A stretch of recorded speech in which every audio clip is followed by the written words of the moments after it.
xooga dalka Soomaaliyeed uma baahnaga durbaan in loo garaaco hortooda ayaa durbaan u ah waa kuwa dhowra ilaaliya calanka ciidda dalka iyo dadkaba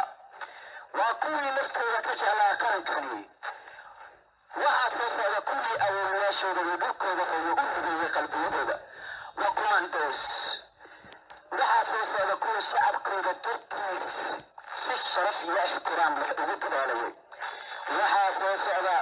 geesiyaasha Soomaaliyeed waxaa soo socda kuwa gala godadka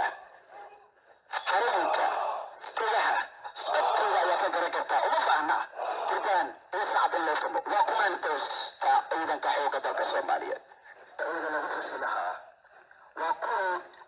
waalidkii cadowga mar waliba ugu dara godadka ay ku jirto bilaabanaya halkaas ku dhamaaday gaadiidka ciyaarka ciidanka balse hadda waxaa soo maray gaadiidka Soomaaliyeed waa dabadadkii gaashaamna